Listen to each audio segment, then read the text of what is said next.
Welcome back to a professional match of StarCraft 2. What I've got for you today is a Zerg versus Protoss, where we find ourselves on the map Oceanborn. Spawning right here in the top left-hand corner, playing with the red Zerg pieces, we have none other than Dark, one of the craziest players in the entire game. His opponent, though, also somebody who does not shy away from very aggressive StarCraft 2. From the United States, we're looking at Astrea's main Nexus. Dark, of course, from South Korea. Astrea from the USA. It's time for what should be an absolute banger of StarCraft 2. I've been told that this game right here is fantastic. Somebody sent me this game, and they said this is game of the year. Now, look, some people out there claim that there are multiple games of the year. That doesn't even make sense. I would obviously personally never do that. I also definitely don't have a playlist on my YouTube channel titled Game of the Year with apostrophes on the side. It's been at least a couple months since it's been a couple weeks, I'll be honest with you, since I've last uploaded a Game of the Year. Everybody knows there's at least 12 games of the year. That just makes sense. Anyways, we'll have to figure out whether or not Dave... actually, I wasn't gonna mention their name. We'll have to figure out if Dave is a liar. No, we'll have to figure out if this is actually a good game. So, the only way we can do so is by chilling, relaxing. Try to not fall asleep. I've been notified recently multiple times that apparently a lot of people like to watch my videos in bed or while taking a nap. Or try to keep your head in the game, okay? No, it's all right. Personally, I've watched a lot of, for example, Bob Ross, and I used to fall asleep watching Bob Ross. For some reason, my girlfriend doesn't really like the idea of me watching a man with, very big hair painting nice little nature scenes while we are asleep. For some reason, she doesn't agree. Anyways, apparently I am that guy for a lot of people right now, where they watch my videos every evening as they're dozing off. I guess I'll take it as a compliment. Yeah, I guess we'll take it as a compliment. Anyways, let's see. It's gonna be a Stargate opener here for Astrea. Nothing all too surprising. Natural expansion for Dark got blocked, but he's been forced to go for the third base before. He'll be able to pump out those queens 2 at a time. We'll probably see another one in about 31-ish supply, then an Overlord.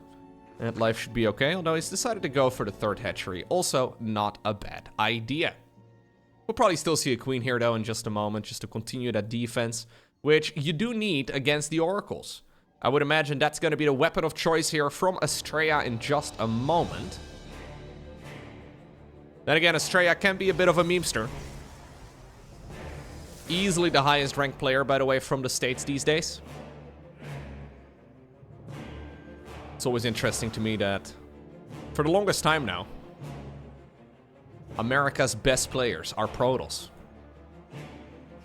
On the European server, we've had a lot of really good Zerg players over the years. And in Korea, I mean, you can probably name many of them. We've had tons of great Terrans. Does that mean the Americas are more cheesy? Is it even a real cheese, or is it mostly plastic? There's honestly no way to know.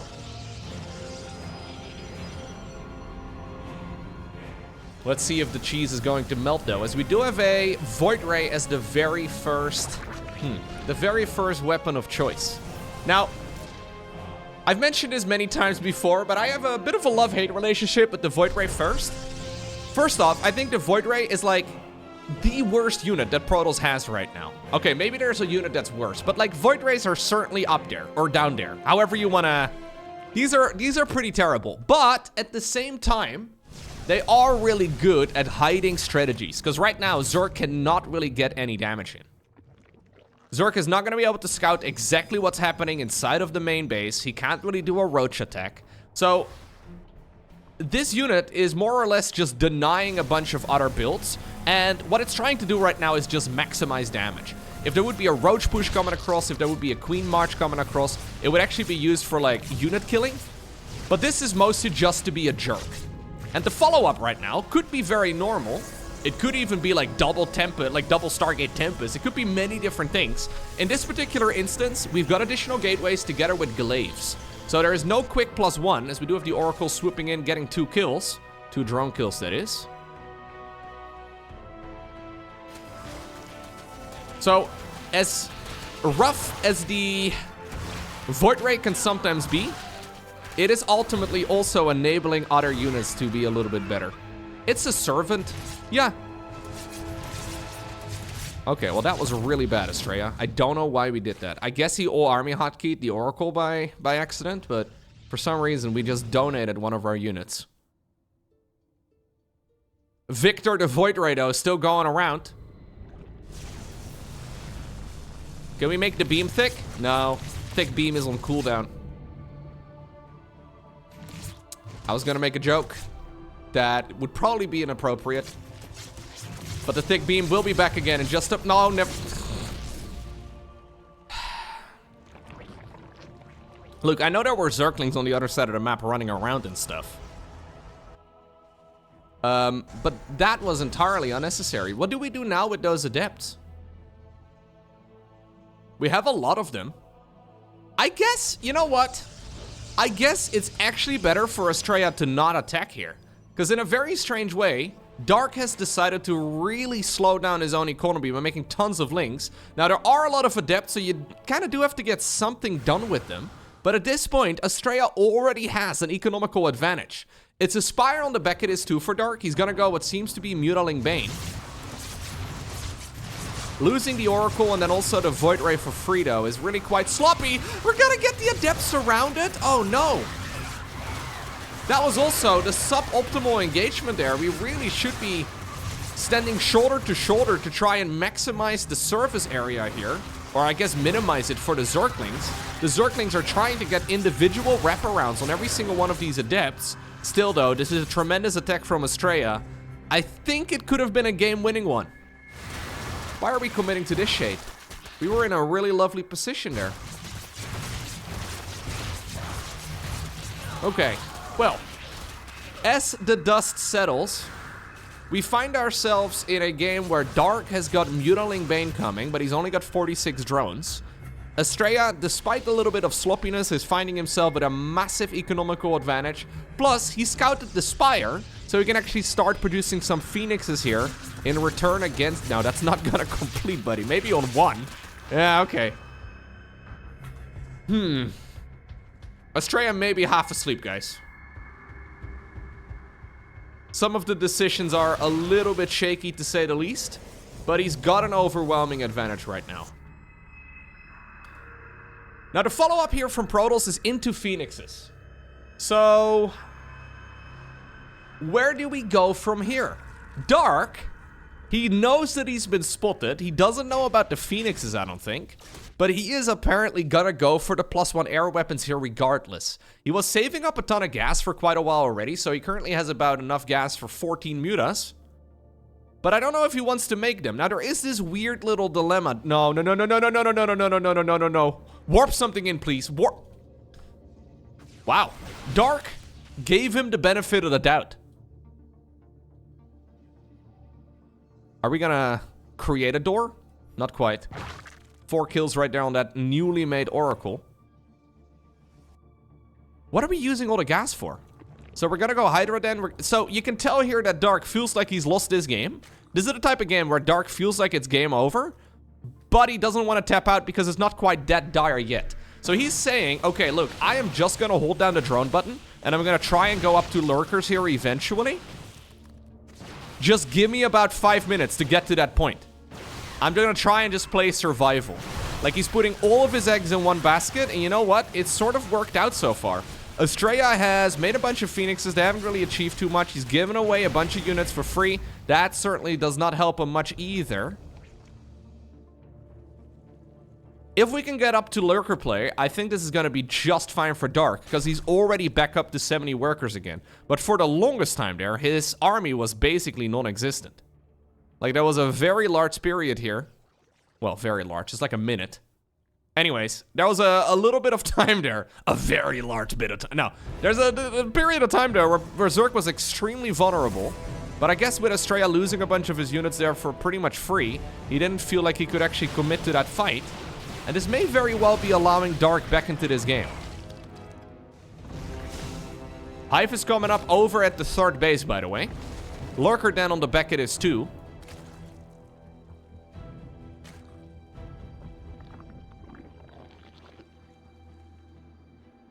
Evo Chamber finally coming up. We're going Hydra upgrades. Oracle still trying to zap away. 12 confirmed kills.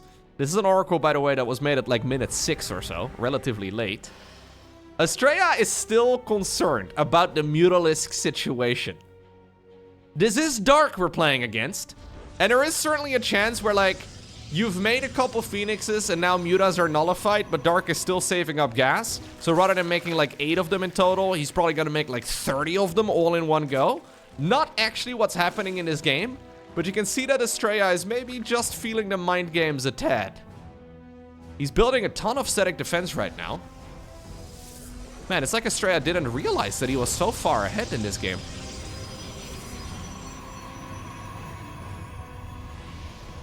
Like, he had such a massive lead as far as the economy goes. I rarely see Zerg players come back from a position like that when they're, well, more than doubled in economy. That is a situation that is absolute gold for Protoss, but Dark just holding down the drone button, crossing his fingers, crossing his toes, and hoping that he wasn't gonna get attacked. Okay, so I think Astrea realizes, though, that maybe this wasn't quite optimal, but he's gonna just play the long game now. He's gonna try and play the long game with like maybe a 60-40 advantage. It was closer to like a 90-10, an 80-20 advantage, but I guess 60-40 is better than nothing. Fleet Beacon coming up, Storm coming up, +1 air weapons coming up too. So Astrea is smashing his piggy bank and he's getting all the things. Likewise, in the meantime, on the other side of the map, Dark is doing much of the same. He's even going triple evolution chamber. He knows he needs to catch up in upgrades, so that's apparently what we're gonna do. He is still very much so in the mode of, I hope and pray that my opponent is not gonna hit me in the face with a timing attack. And this seems to be like 1 in 10 games where it's actually going to work out for Dark. Any sort of ground follow-up from Astrea would have straight up won the game, I think. But he's going for the one build. That is not. This is a scouting stalker, by the way, in case you're wondering why we have a little bit of a move forward. He's trying to figure out, ooh, if there is a lurker there. Maybe a couple of lurkers with their spines. Double expo, though, here from Astrea. He's still got a bunch of Phoenixes doing their little mating dance over on the left side of the map. Turns out the rest of the Phoenix is on the other side of the map. They're trying to find each other. This is the Protoss mating ritual. It's always a little bit weird. Ultra Cavern coming up right now here for the Zerg. So Dark is basically just building drones, static defense, lurkers, and then every upgrade and every tech structure he could ever need. Like, this man is extremely vulnerable to damage now, or has been for quite a long time. Considering his economy was in absolute tatters earlier, he, at the 13-minute mark, is finding himself in a really nice spot.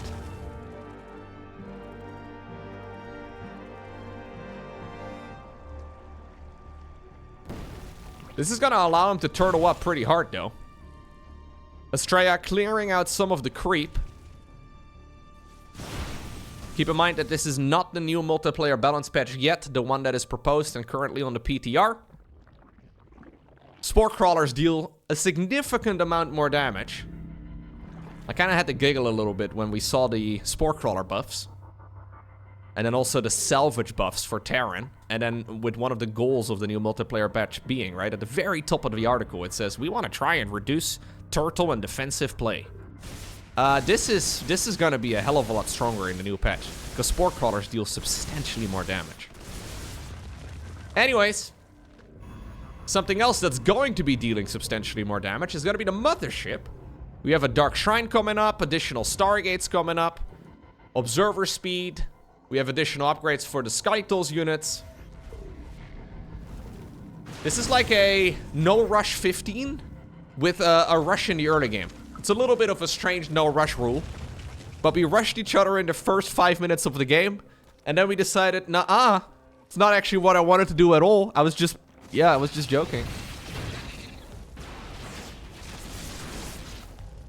Pretty funny prank here from Astrea.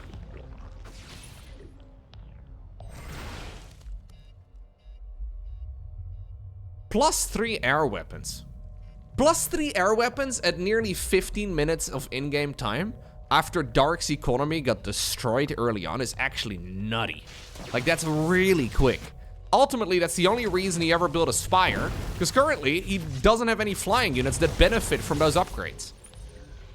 Like, Vipers, technically, I guess, could get the +3, but they don't have a basic attack, so... yeah, it doesn't really help them very much. Ultimately, though, when the Corruptor comes out, which is going to be the next weapon of choice here, I'm sure, it's going to hit really hard. Honestly, we don't even see maxed out, like, attack or flying units in most games. Like, it's very uncommon.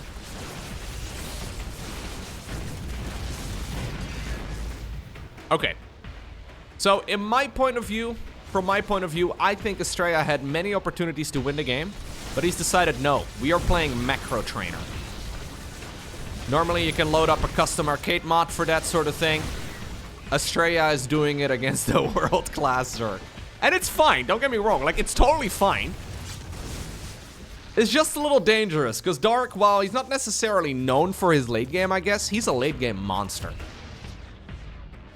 Okay, so what will be the goal here for the Zerg? Well, overall, he will try and mine about 50% of the map. I think that's about the best he can aim for here. Against Terran, you need more than 50% of the map. Well, as we have some of those units getting abducted.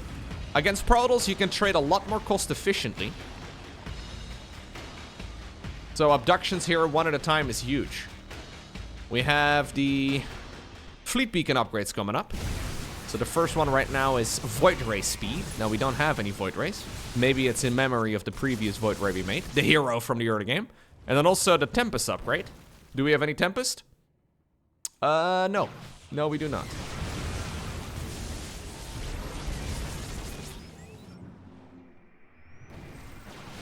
Banelings? Oh, that was expensive from Dark.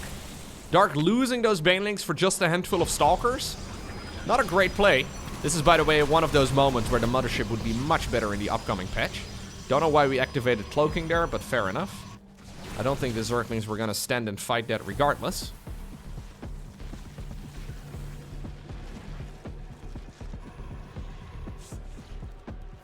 Couple of Creep Tumors spread on top of Creep Tumors.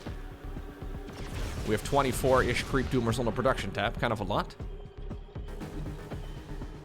Don't know why they took up 2 spots there, actually. That's a little funky. Anyways. Yeah, we are taking a little bit of a break. It's funny, man. I remember games when I was, like, a kid that I would play against my friends. So we do have an attempt here with the Banelings, where we would try to play competitive games, and one of us would fall horribly behind in the early game or whatever, and be like, yo, truce? And we just wouldn't fight each other for like 20 minutes while we're building up mammoth tanks. We played different games than StarCraft mostly, but this is kind of like Astrea and Dark decided to have a bit of a truce. After being very aggressive in the first 5 minutes of the game, we're no longer attacking one another. Just little run-bys. Little pokes, little punches, but nothing too much. This is kind of like No Rush 20, except we rushed each other in the early game.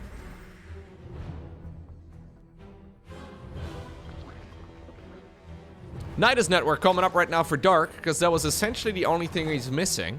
Yeah, they've basically gotten all of the things, guys. He doesn't have a Greater Spire, but he does have Double Spire, so I'm assuming we're gonna see +3, keep in mind, he still does not have any flying units other than Vipers. So we're already at +3/+2 for the air units. Vipers do benefit from those upgrades, but it's the same right here for the Protoss flying units. I mean, we don't have that many of them. We have those Phoenixes that were made in response. Dark Templar are gonna be warped in too. Whoa, whoa, whoa, whoa, whoa. Protoss, hello, what are we doing? Whoa, whoa, whoa. I mean, there's again a little bit of a skirmish over here. That one is also going horribly wrong for Astrea. At least a couple of those units deal some damage, but that was probably about the worst engagement Astrea could have made. A nice little concave of lurkers. Dark now trying to target fire down static defense. Stasis Ward prevents damage also from Novas. Neural Parasite right now. We're gonna put down a stasis ward. Okay, now Dark is just having a grand old time. Yeah, you gotta be careful with Dark, man. I don't know why we gave him this much wiggle room.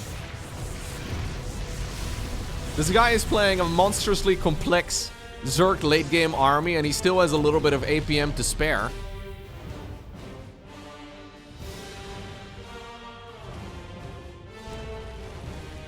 Nidus Worm on the back of this as well, to just send the units around the map a little bit more. And Dark's goal of establishing half the map has been achieved. This is the last base that he needs. It's been a little bit of a tricky one. Obviously, he needs to mine it out as well, which is going to be, well, quite a while until he gets to that particular position, but... Oh.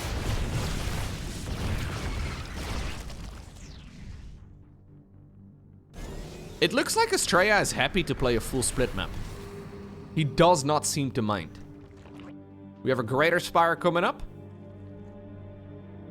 This is a ground army that was reproduced after the previous ground army died. Astrea sees the base over here. Nidus Worm goes up inside of the main base. Taking a page maybe out of Rogue's book here with a bunch of changelings going around. We have more abductions though, and those Vipers are tearing this Protoss army apart. Yeah.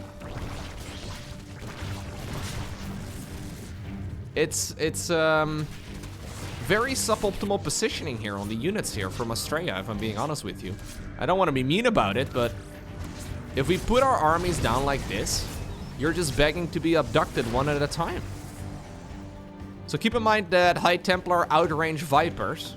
Obviously, it's a reactionary play and therefore much harder, but we have not seen a single feedback yet. Vipers are accumulating energy, and they'll be more than happy to go in. Now, once more, good denial here from Astrea. So what Astrea is trying to do is take up half the map and deny that section of the map to the Zerg. So the reason why Astrea is playing this so passively is because he's now got 50% of the bases on the map taken, and he's denying one of the bases from the Zerg over and over and over again. He already has a massive economical advantage, so despite having relatively inefficient trades here and maybe a little bit of sloppy micro, broadly speaking, his strategy is a winning one. That's satisfying. That is satisfying. 8 Brute Lords are coming up. These Brutes are gonna be straight up maxed. We are putting down more Nidus Worms just because we can. I don't think this one achieves anything, but yeah, you can look at it.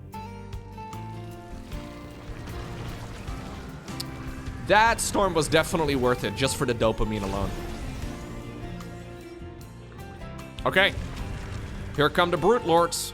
We don't have any Tempest in the mix. And without any proper Skytles units, the Brute Lords are actually kind of insane. Yeah. They're gonna force this ground army from the Protoss away. And then at the same time, the Lurkers can move in, and the Lurker damage per second is, of course, extremely high. Lovely movement here by Dark. Astrea's best chances are probably to go for a counterattack, and that's exactly what he does.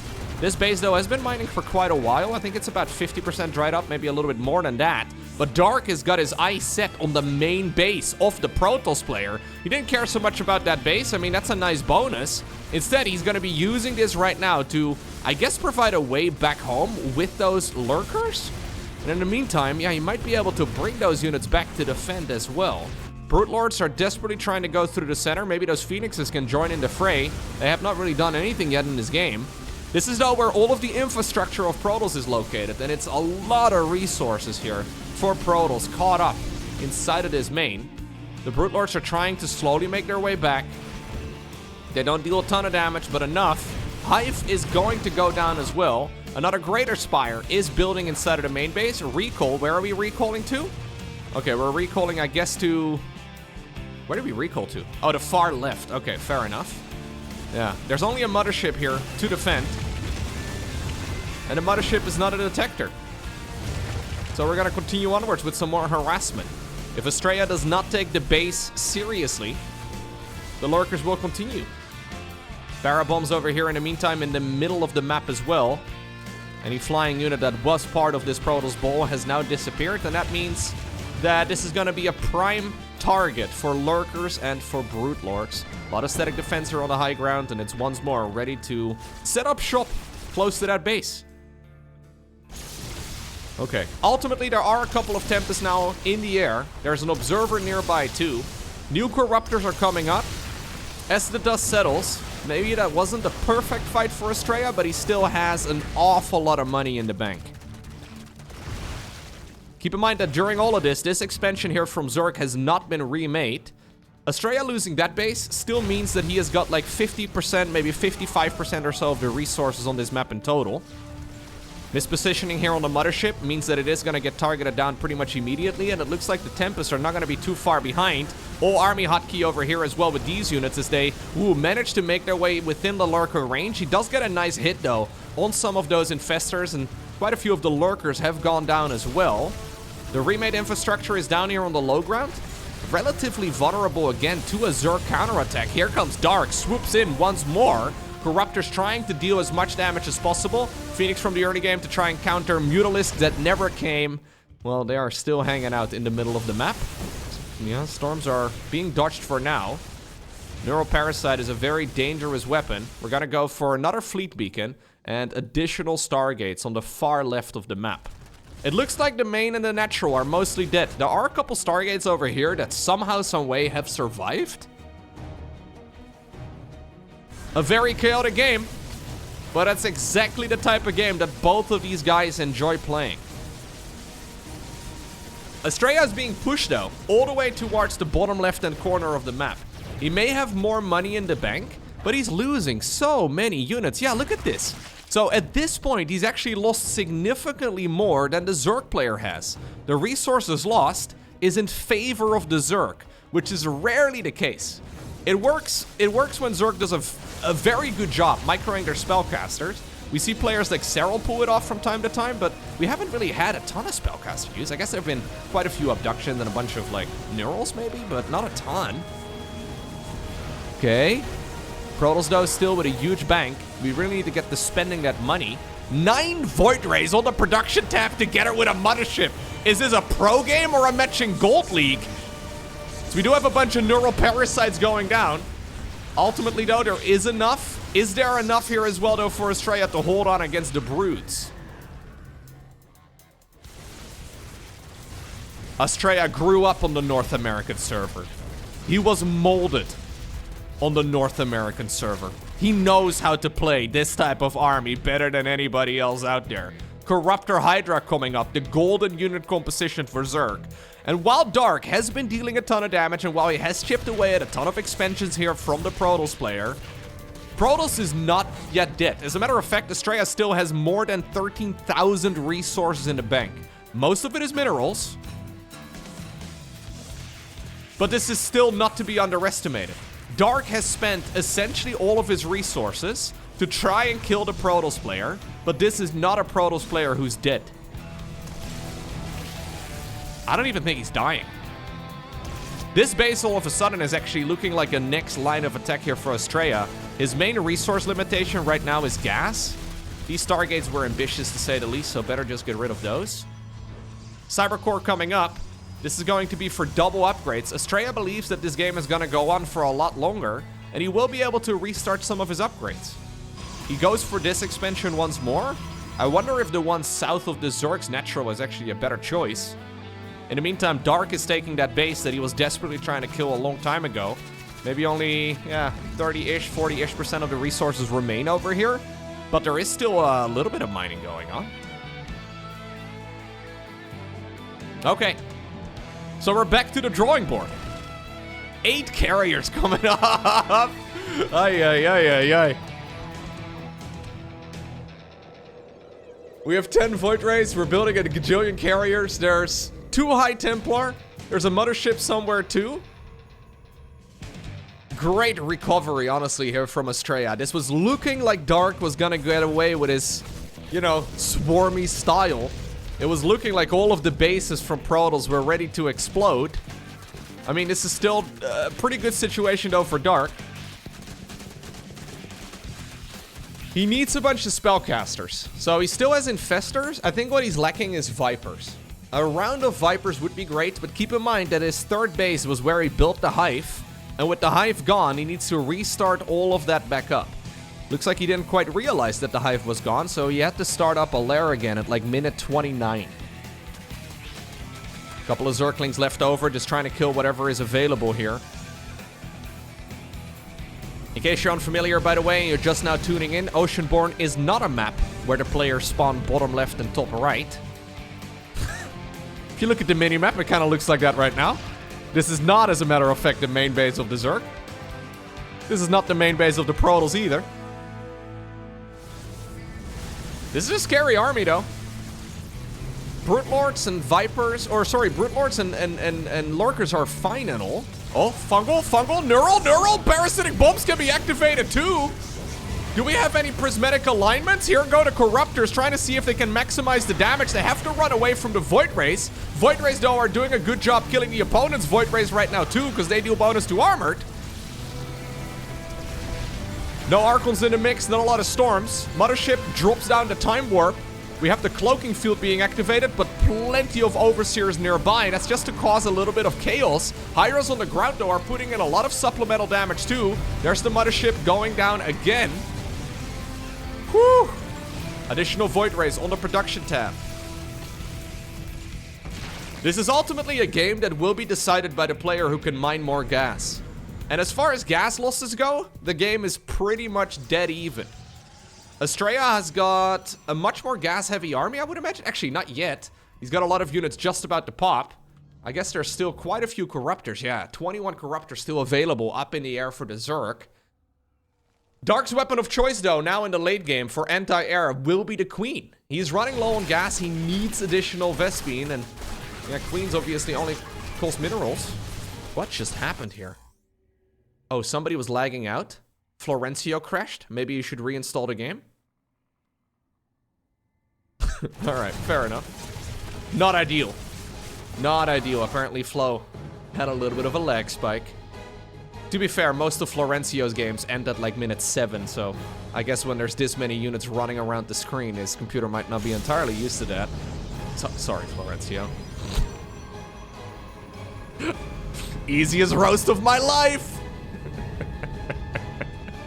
He's never made it to the 30-minute mark. Anyways. Actually, the most recent game of Florencio I casted like last week was a little bit of a longer one. There was a fast one in that match too, but then a very long, drawn-out game where Florencio refused to make any sort of forge, any sort of cybercore upgrades. That was a little bit funky. This is shaping up to be an amazing match, though. I honestly can't really tell at minute 32 who's ahead. I'm liking this position for Astrea a little bit better across the board. Mostly because there's not a lot of mining anymore as far as the gas goes. Most of the gas is run out. There is, I guess, yeah, a bunch of it remaining over here. This is a base, though, that can literally be harassed from the Zerg's natural. But I don't think the minerals really matter as much. It's the gas income that we mostly want to have an eye on. Do we have any Templar? We do not. Templar Archives rebuild is a great suggestion here by Astrea. Getting a bunch more Templar in the mix, or Archons. Just a few Archons on the ground makes it really difficult for those Corruptors to just jump in. And the parasitic bombs, right, to kill all of the Interceptors. Apparently we're gonna smash our piggy bank and make another mothership. I don't mind it. Honestly, I would have liked to see these upgrades a little bit earlier on in the game. Like, there was once a time when Astrea was extremely rich. I don't think it's a bad idea to, yeah, make a second Cybercore a little bit earlier on in the game. Because as far as those upgrades go, Dark finished them at like minute 19. Astrea is still trying to catch up in that department. A lot of Zealots going down. Not the end of the world. I think we need to keep our camera over on this fight over here.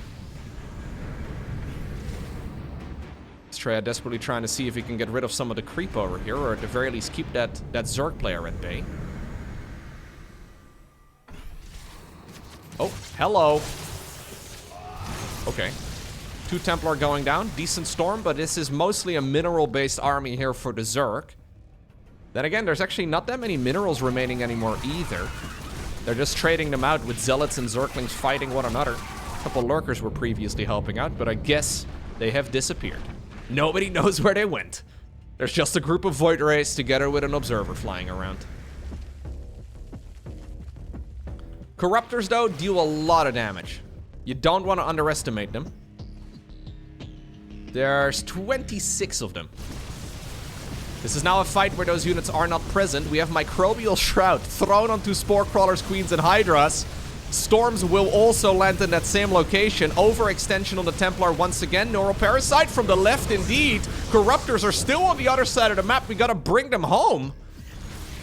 Dark is fighting this with about half of his army supply here. There go the Corruptors. Is there enough? Shield Battery Overcharge is also certainly an opportunity right here for Astrea that has not yet been used. We have Prismatic Alignment activated on the Void Race. Makes the Corruptors melt. Dark had to back off there. Astrea likewise, not too confident in that fight. He lost a lot of his interceptors. How many carriers did go down this game? 9 in total. Honestly, this is still a very even game.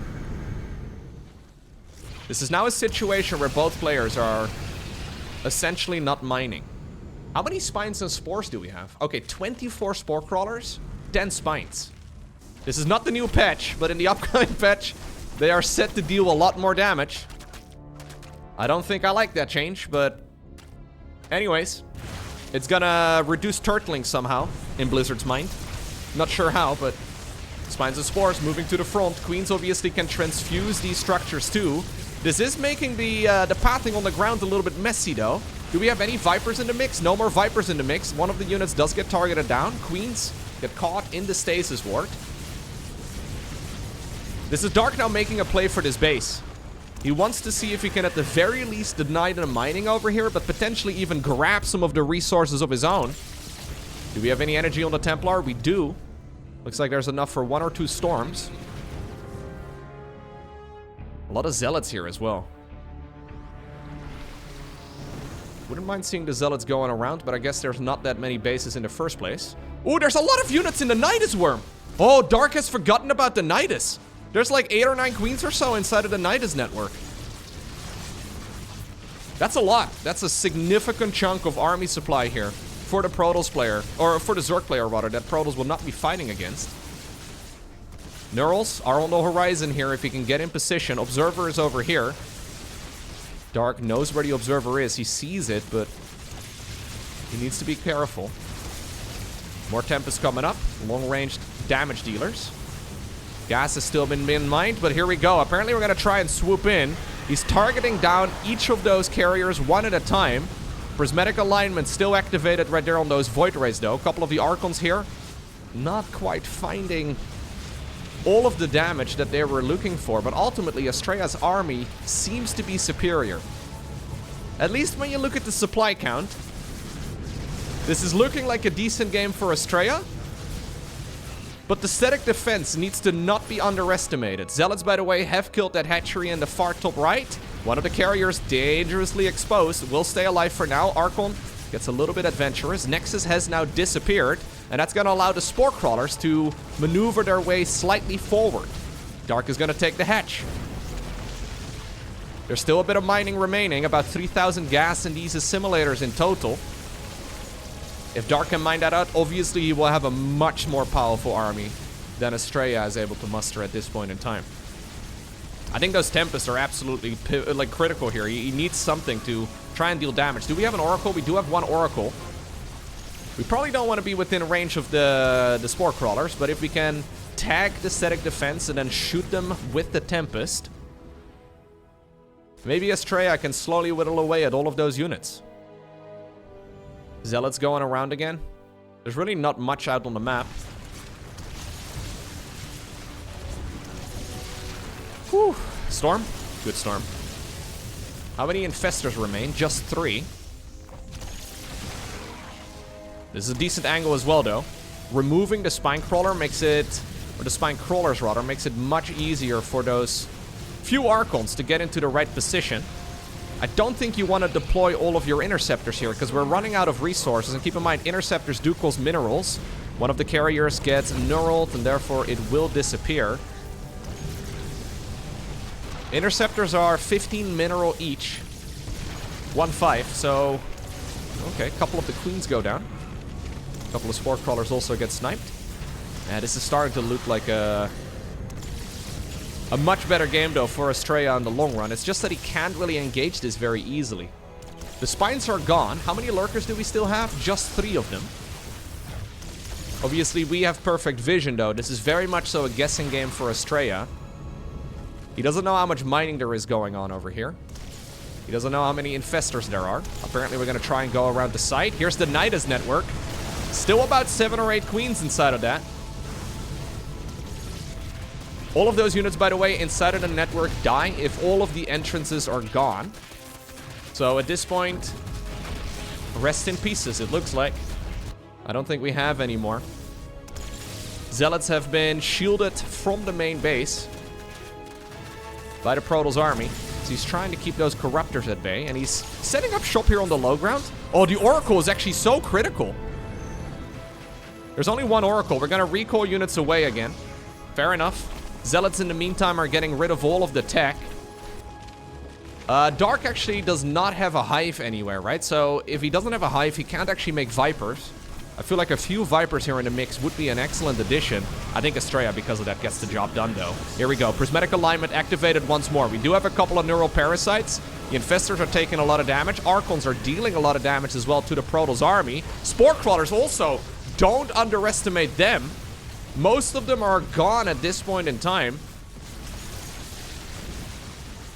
Oh, that was such a dangerous decision from Astrea. He thought he had a much better army, and he did. But I think he got a little over-eager there. Now with the static defense gone, though, it means that this base is within reach of the Tempests. Zealots, in the meantime, have cleared out everything inside of the main. Only Zerglings and a Hydra remains. 2 Corruptors up in the air. We do have a Neural Parasite right now on the Tempest. No more Observer here in the mix. Astrea does have money for one, though, if he needs it. He needs to be very careful that he doesn't accidentally get more of his units neuraled here. Oh, man, we just need 1 Observer. Does he have a Robo Facility? He does not. No Robo Facility for Astrea. Zerglings and the Hydra, they connect here with a bunch of these units on the ground, but I think that pretty much seals the deal for the American Protoss player.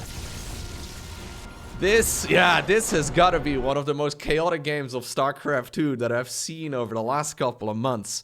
Astrea gets the job done, but that was a very action-packed game.